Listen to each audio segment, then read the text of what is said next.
Hello everyone and welcome back to Football Manager 2018 and the third part of this experiment where we're taking a look at what would happen if you had 3,500 legends of football in the Football Manager 2018 database. Now, in the previous parts we've gone into the future, we're up to the year 2020 now, 3 years in, and you can see Manchester United dominating the Premier League with the legends that they have available. For those of you that aren't familiar, it's very clear why Manchester United have the best team. You can see there Bobby Charlton as their captain.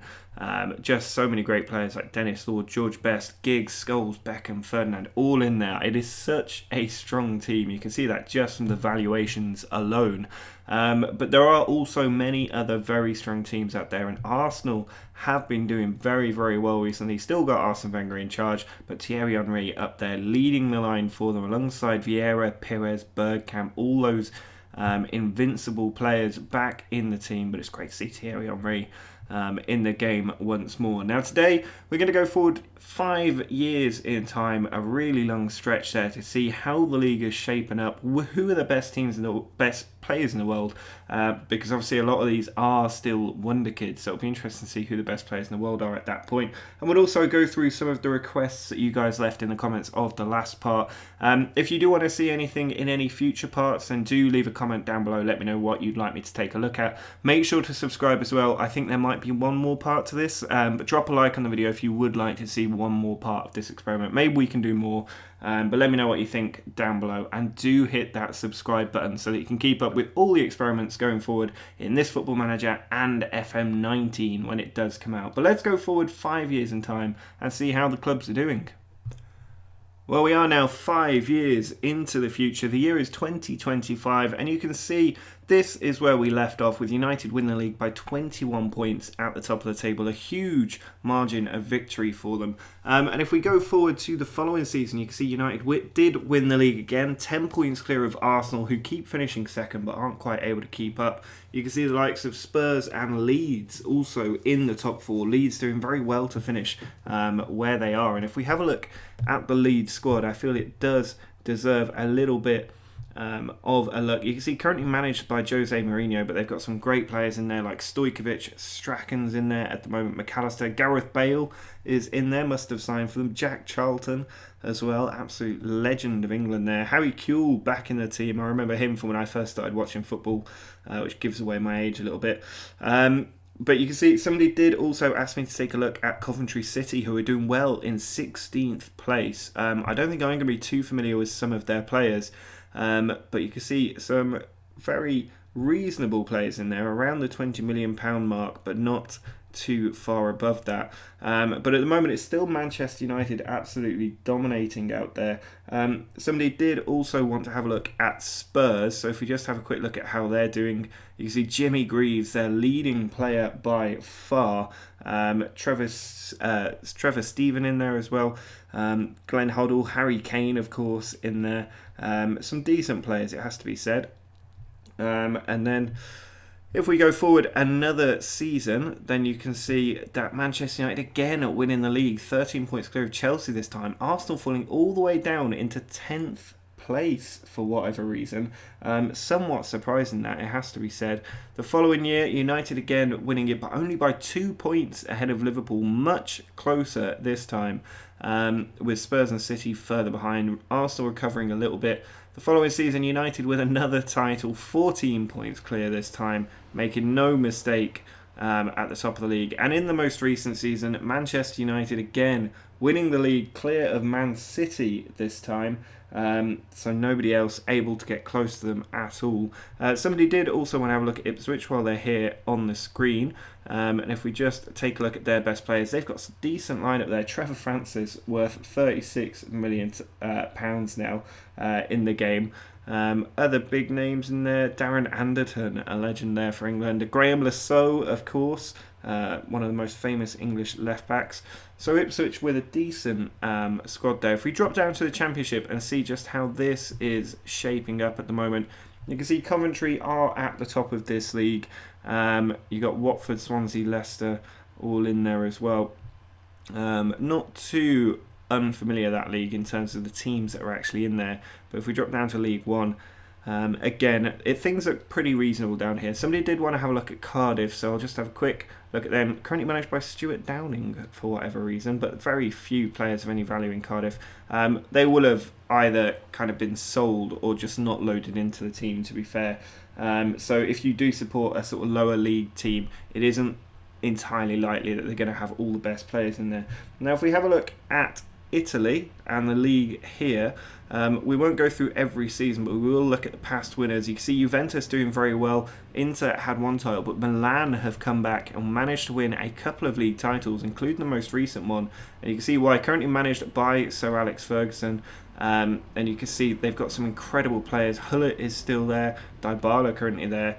Other big players in here. I don't know what Wijnaldum's doing there, but a few kind of famous faces through the team. Not too many that I actually recognise, though, which is a little bit surprising, but they may well have sold some of their big players. You can see they've got 100,000 capacity San Siro now, which is quite funny. But Milan doing well to pip Juventus to the top of the league. Not too many surprises through the rest of that team. Somebody did want to have a look at Parma, because obviously they do have some incredible players in their history. Like Buffon and players like that who aren't actually in the squad anymore. There is likely that a lot of them will have left, but somebody wanted Asprilla to be at Newcastle. He was, of course, at Parma instead. I believe he was at Parma. I'll just have a look. Yeah, always at Parma in this game. So that's why he is not at Newcastle. It's a shame that he isn't there now. It would have been nice if they'd been able to sign him. But Parma just sort of plugging along there through the leagues. Now, if we have a look at the Spanish league, it'd be interesting to see if anybody's broken the authority of Barcelona and Real Madrid, but they haven't. It is still Barca and Real Madrid. That one extra title for Atletico apart. And you can see level on points, and it was Real Madrid who won it despite worse goal difference because of their head-to-head record. It meant that they won the league with 101 points. Imagine not winning the title with 101 points. That is absolutely unbelievable, but it is what has happened. You see the highest average rating going to Ronaldinho ahead of Lionel Messi. Quite interesting that Fernando Torres seems to be doing very well for Atletico Madrid as well. Not too many surprises through the rest of that league. In the Bundesliga, we could see, if we have a look at the past winners, Bayern absolutely dominating everything here. Nobody else really getting that much of a look in because Bayern Munich have just such an incredible team. They really are just going to dominate every single year. We'll just have a look at their squad, actually, because I know they've got some incredible players. You can see Müller, Rummenigge, Klinsmann, Luis Figo is there at the moment as well. Cannavaro's there. Nesta, Luka Modric is there as well. Oliver Kahn, obviously. And Manuel Neuer, who's currently about to be transferred. Not quite the brilliant goalkeeper at the moment that he did actually become, because they set him back to a wonder kid. But because he's up against Oliver Kahn, possibly not getting as much of a look in. Now, if we look at Ligue 1, you can see a lot more variety in the teams winning this. I imagine Didier Drogba is at Marseille, unless somebody needs to correct me on that. He should have been loaded in as a Marseille player, I think.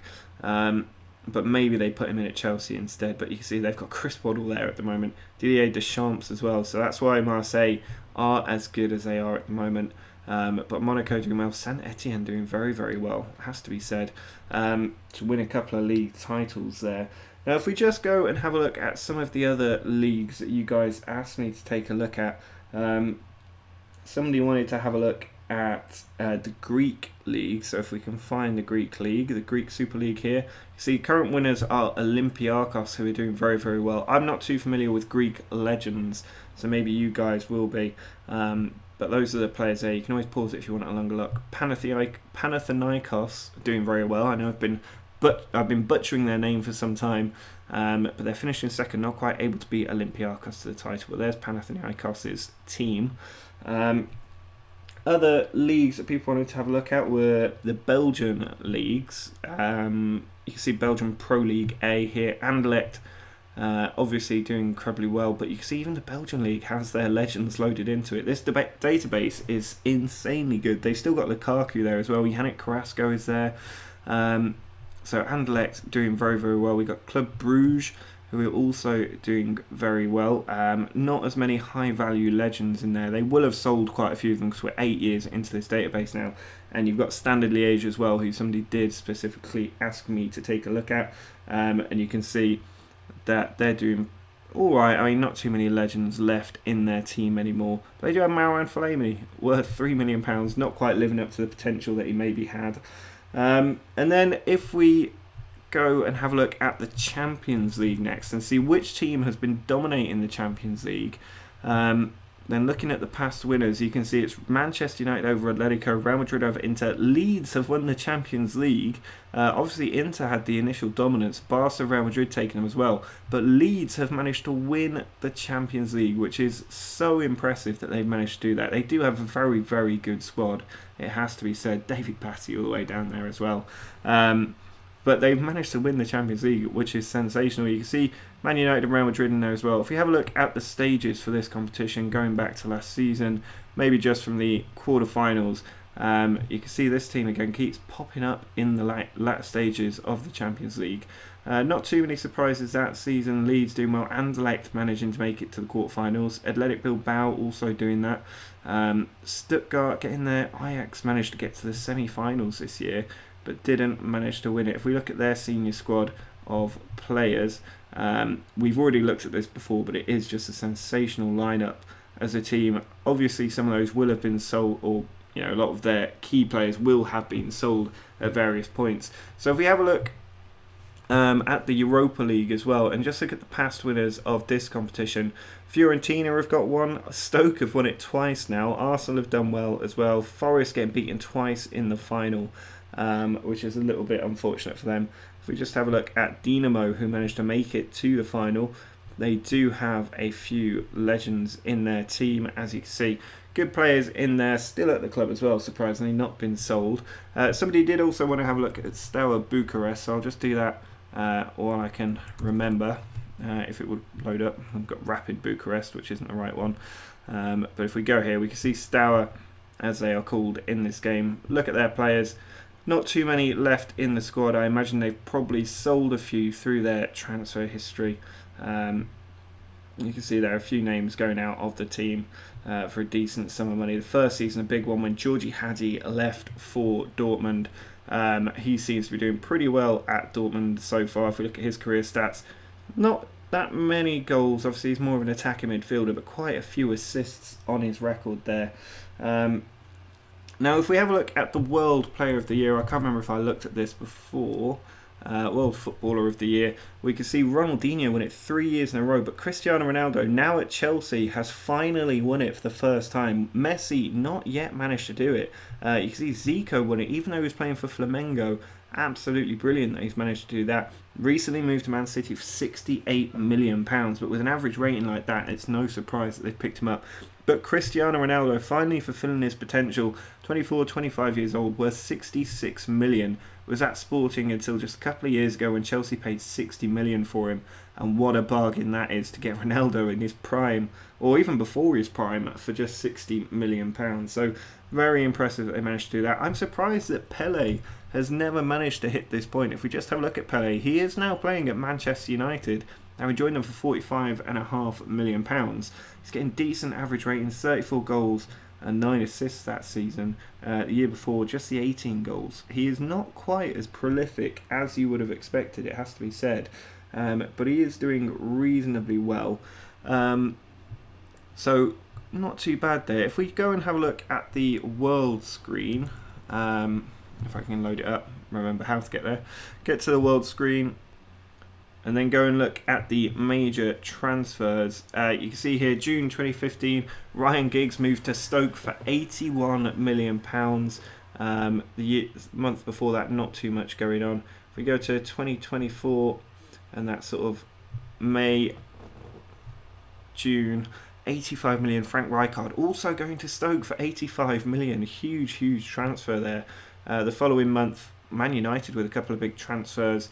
Michel Platini has left Juventus to go to Monaco. He's been doing very well with his average rating, but finally left Juventus. Other big names in there, Klose and Seedorf also moving between teams. Obviously there will be some free transfers in here as well. by the August. Most of the big spending had already been done in 2024. If we have a look at June 2023, Johan Cruyff moved from Man United to Barcelona for £89 million. Barca fans will be happy to see that happen. He didn't have the best average rating at United for whatever reason. He does seem to be doing a little bit better at Barcelona, but not much. Mikael Ballack also moving to Man City from Leverkusen, not ending up at Bayern Munich. Luis Figo did move to Bayern from Nottingham Forest. Griezmann has moved to Dortmund, his first big move. Ljungberg has moved from Spurs to Everton. Not sure Arsenal fans will like that. And Laurent Blanc going from Spartak Moscow to Marseille. So many incredible players moving between the clubs here. Lilian Thuram there, obviously a huge legend, defensive legend, moving to Monaco. Jaap Stam going to Nantes. So some surprising results here in the transfer market. I could look through this for absolutely ages, but this video will go on for so long if we do that. So let's just try and accelerate through some of these. You can see June here, Stoke again spending nearly £200 million on players, and they've only won the Europa League twice as a result. Lothar Matthäus moving to Inter, Ashley Cole going to Juve as well. Rivaldo moving to HSV. Rivaldo is such a good player. Conte getting a move, Solskjaer. There are so many legends to look at. This database is so incredible. If you have downloaded it, let me know what you're making of it down in the comments and which team you've taken on as well. I know I've had a few messages from people who have managed to download this and start playing it, but it really is just a sensational database. You can see Pele there getting his move. The following season, Patrick Vieira did move to Monaco there. Eusebio going to Inter as well. And then Pirlo moving to Juve for 67 million. Jupp Heynckes, obviously more famous perhaps as a manager now than as a player, also getting a big transfer there. Baresi moving as well to RC Paris. What are RC Paris doing signing players? They've clearly got some legends and apparently have a little bit of money as well. So those are some of the transfers. If we go and have a look at the World Cup, because there will have been at least one, if not two, you can see Serbia have won the World Cup in 2022. Let's go and have a look at the stages for that World Cup, because that is impressive that they managed to do it. You can see in the second round here, Russia beat Brazil, Scotland beat Paraguay. I suppose that Russia probably do have a very good national side. And obviously this is the first World Cup where the teams have had to qualify to get there. And you can see there is a lot of very high-rated players in this Russian team at this point. So they managed to beat Brazil. Scotland beat Paraguay. England went through. Italy went through.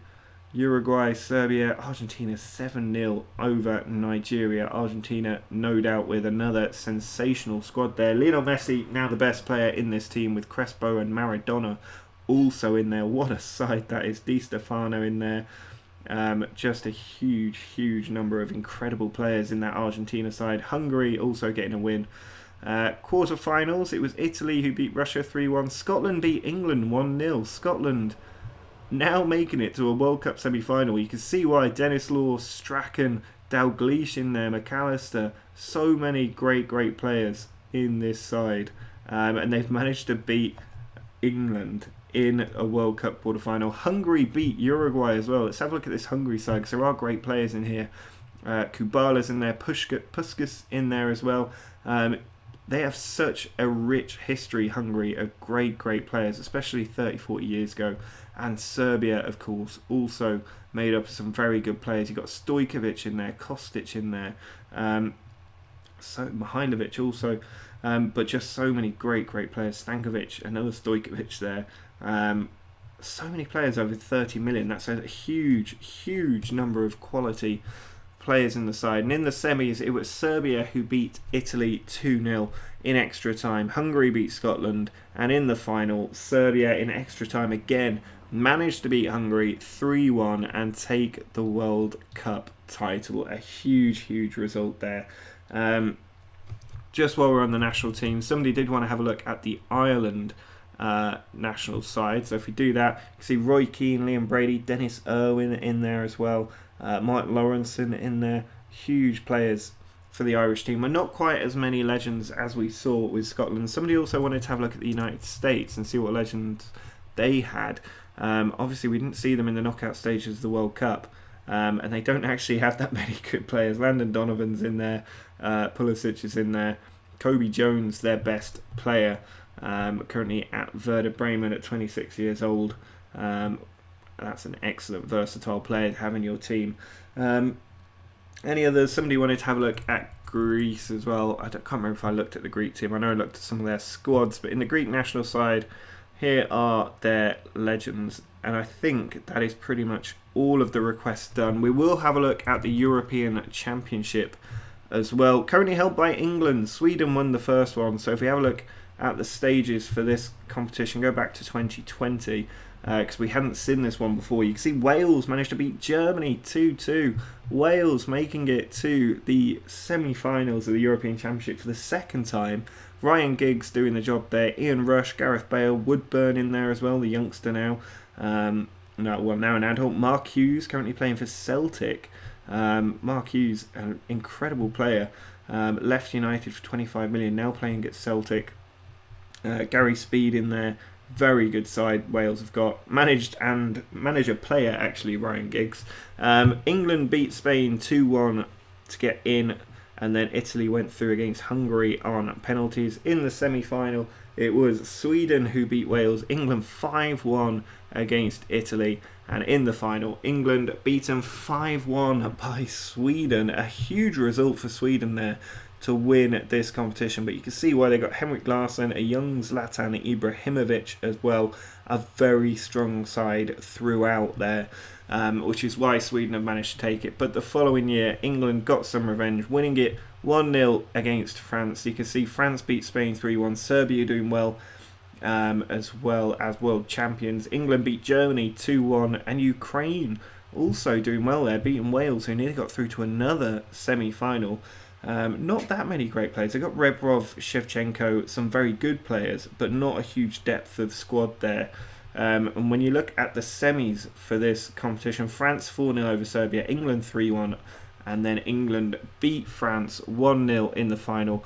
Obviously, France have the likes of Zinedine Zidane, Henry, Platini, Copa, Papan. They should be doing a lot better than they are, because the strength of that squad is incredible, but they aren't doing that well. I suppose France struggle because they've never had a world-class goalkeeper. Fabien Barthez is probably their best goalkeeper. But Zinedine Zidane here at the top, currently playing for Real Madrid. But you can see there his record is unbelievable in how good that is. 19 goals in one league season there as well from central midfield. He can also play up front, which is possibly why he got those goals. But just a huge, incredible record there. So let's just have one quick look at Maradona, because we looked at Pele earlier. You can see he's at Napoli at the moment, where he's been his entire career, doing very well for them, not getting as many goals as you might accept, but he might be playing more as a central midfielder than an attack midfielder. But overall, I mean, this database is just incredible. I absolutely love this. I might even start a save on this database, so let me know if you'd like to see a playthrough of this and which club you'd like me to manage. Do drop a like on this video though if you've enjoyed this. Make sure to let me know what else you want to see in another part if you want one. Drop likes if you do want one more part to this series, or possibly even another, I don't know. And make sure you subscribe for the next part when it does come out in a couple of days' time. But until next time, see ya.